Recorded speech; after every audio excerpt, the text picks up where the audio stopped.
Assalamualaikum warahmatullahi wabarakatuh.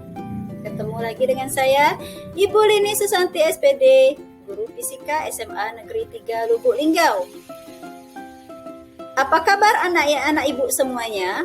Semoga selalu sehat, selalu dalam lindungan Allah Subhanahu wa Ta'ala. Tak henti-hentinya ibu selalu mengingatkan, selalu patuhi protokol kesehatan dimanapun kalian berada. Baiklah, pada video kali ini Ibu akan membahas KD 3.4 tentang fluida statis. Materi ini Ibu khususkan untuk siswa-siswi kelas 11 IPA semester ganjil.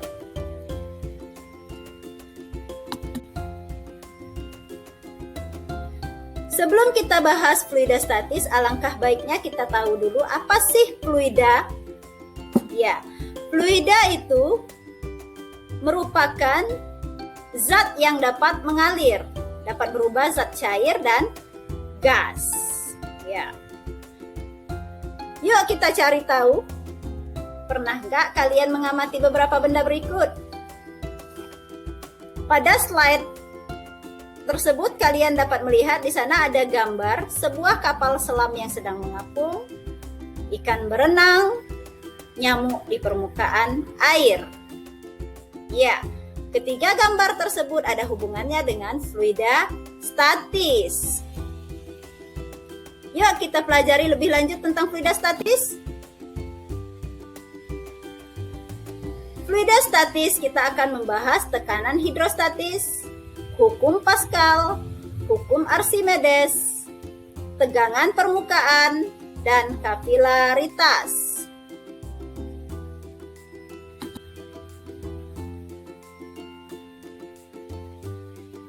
Yuk kita bahas yang pertama, yaitu tekanan hidrostatis. Apa sih tekanan hidrostatis? Iya, tekanan hidrostatis merupakan tekanan zat cair yang hanya disebabkan berat zat cair itu sendiri. Pada gambar kalian dapat melihat ada zat cair yang berada di dalam ember. Ya, tekanan yang berada di bagian bawah ember itu disebabkan oleh zat cair yang berada di bagian atasnya. Tekanan yang ada di bagian tengah ember itu disebabkan oleh zat cair yang berada bagian atasnya. Dan begitulah seterusnya. Mari kita lanjutkan. Tekanan hidrostatis suatu zat cair hanya bergantung pada tinggi kolom zat cair atau H dan massa jenis zat cair atau ρ. Secara matematis dituliskan bahwa pH atau tekanan hidrostatis itu sama dengan ρGH, di mana ρ menyatakan massa jenis fluida, G percepatan gravitasi, dan H kedalaman titik diukur dari permukaan fluida.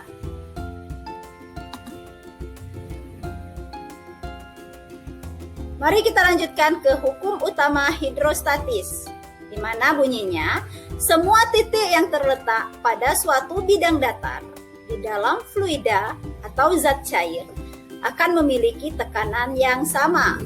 Kalian lihat di gambar tersebut ada pipa U.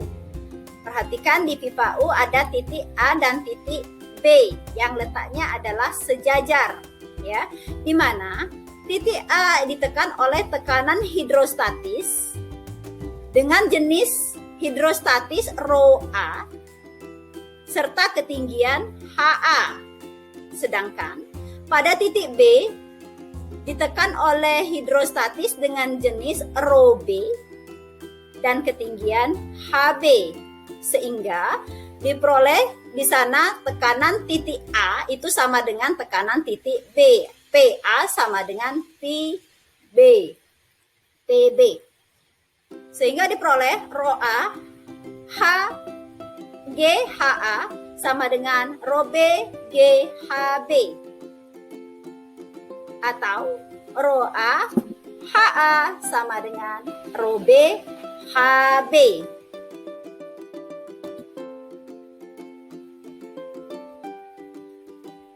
perlu kita pahami untuk tekanan hidrostatis. Ya, yang pertama yaitu tekanan zat cair akan ke segala arah dan sama besar. Jadi pada saat kita menekan zat cair, ya, tekanan zat cair itu dia akan ke segala arah dan nilainya juga sama besar. Kemudian yang kedua, semakin dalam letak benda dari permukaan zat cair, maka tekanannya juga semakin besar atau sebaliknya. Ya, semakin dangkal atau semakin berada di atas dari permukaan zat cair itu, ya, maka tekanannya juga akan semakin kecil. Serta yang ketiga yang perlu kita pahami bahwa setiap benda yang berada di kedalaman yang sama, ya, yang berada di kedalaman yang sama, itu tekanan hidrostatisnya sama besar, ya.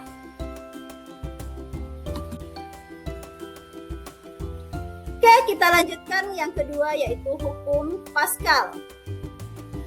Hukum Pascal yang menyatakan di mana tekanan yang diberikan kepada fluida diam di dalam ruang tertutup akan diteruskan dengan besar yang sama ke seluruh fluida. Ya. Kalian lihat di sana ada gambar sebuah hidrolik. Sebuah hidrolik pada penampang 1 diberikan gaya sebesar F1 yang diteruskan sama besar ke seluruh fluida. Di sana ada F1 yang arahnya ke arah ke bawah, diteruskan ke seluruh fluida hingga dia akan menghasilkan gaya sebesar F2 yang arahnya ke atas pada permukaan 2. Ya. Yang gayanya arahnya ke atas ke permukaan 2, ya, pada penampang 2. Maka di sini tekanan pada penampang 1 itu nilainya sama dengan tekanan pada penampang 2. Karena tadi yang dipengaruhi oleh setiap penampang tadi dipengaruhi oleh gaya dan luas penampang. Maka untuk P1 itu F1 per A1 dan dan untuk P2 itu F2 per A2. Sehingga diperoleh F1 per A1 nilainya sama dengan F2 per A2. Oke, kita lanjutkan yang ketiga yaitu hukum Archimedes. Pada gambar kalian melihat video apa itu? Iya, video kapal selam yang sedang berlayar. Ya, kalian tahu bahwa kapal selam ini bisa mengapung, bisa melayang, bisa tenggelam. Oh ya, tadi video ini kapal selam yang sedang mengapung, ya. Ini ada hubungannya dengan hukum Archimedes. Pada saat kapan dia melayang, pada saat kapan dia tenggelam, dan pada saat kapan dia bisa mengapung, ya. Hukum Archimedes itu berbunyi bahwa sebuah benda yang tercelup sebagian atau seluruhnya ke dalam fluida akan mengalami gaya ke atas atau gaya apung yang besarnya sama dengan berat fluida yang dipindahkannya.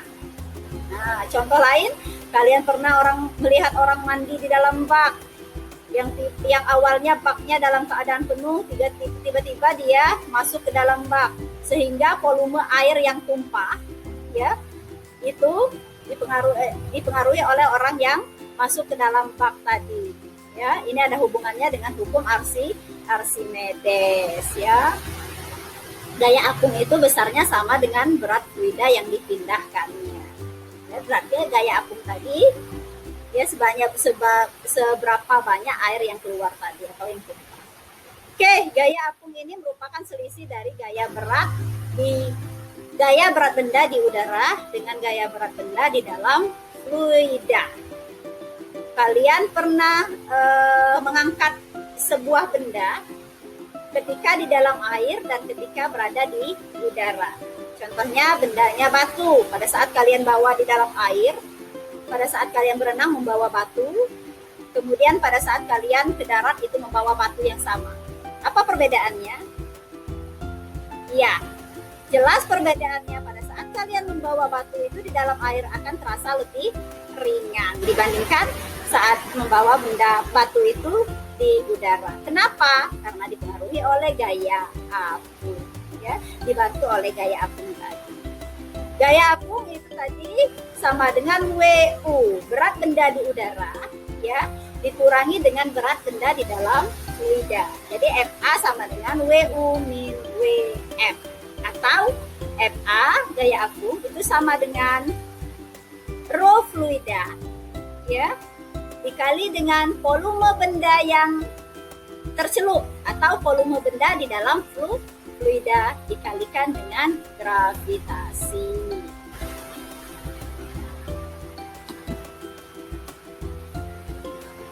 Oke, kita lanjut. Yuk, pahami beberapa peristiwa berikut.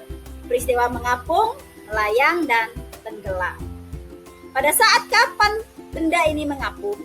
Iya, benda itu mengapung jika benda yang dicelupkan ke dalam fluida, benda muncul sebagian ke permukaan air karena berat benda lebih kecil daripada gaya apung, ya, atau FA lebih besar daripada berat benda. Contohnya apa? Kalian sering melihat busa yang mengapung di permukaan air, ada kayu yang ringan, ya, ada kayu yang ringan mengapung di atas permukaan air, yaitu peristiwa mengapung.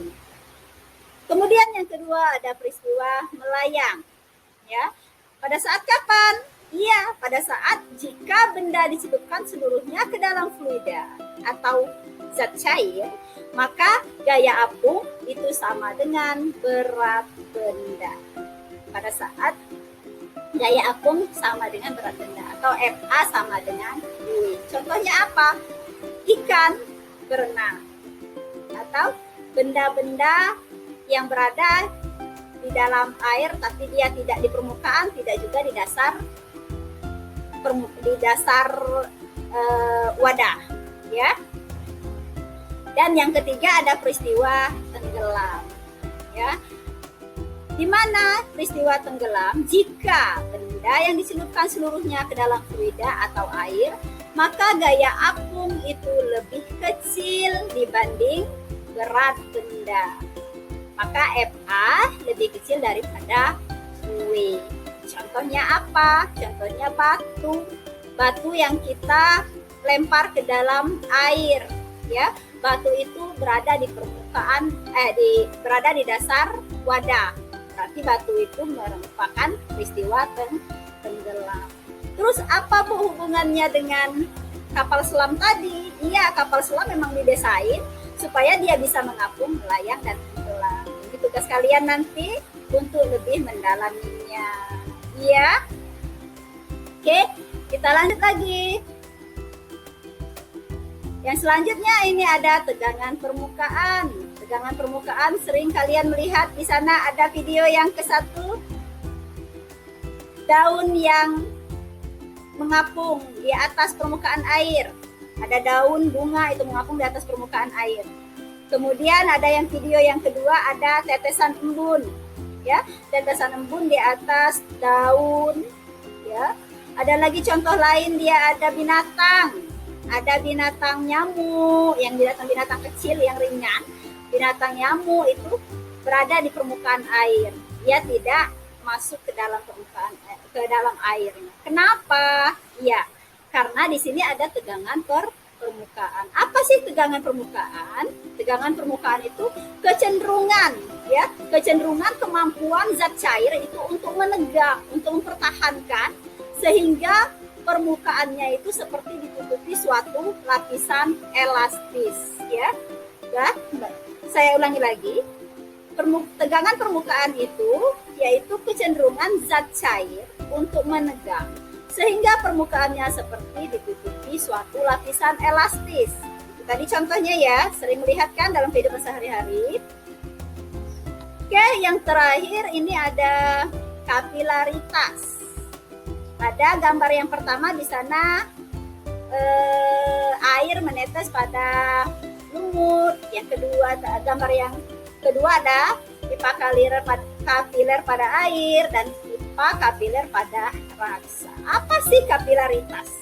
Ya, peristiwa naik atau turunnya permukaan zat cair melalui perantara seperti kain, dinding, pipa kapiler, dan lain sebagainya. Kalau dalam kehidupan sehari-hari kalian sering melihat kain diletakkan pada pinggir ember yang awalnya embernya berisi penuh, ya, lama-kelamaan dia akan habis, akan berkurang di sedikit demi sedikit, ya, karena kain tadi dia menyerap air yang di dalam ember tadi. Inilah yang disebut dengan peristiwa kapilaritas. Oke, saatnya quiz. It's time to quiz. Ayo lebih semangat lagi untuk mengerjakan kuis berikut. Kuisnya Ibu ambil yang simple saja, yang berhubungan dengan materi yang sudah kita bahas tadi, yaitu jelaskan prinsip kerja kapal selam. Ya, silakan kalian tulis jawabannya di buku, kemudian foto, dikirim ke kantong tugas di Google Classroom.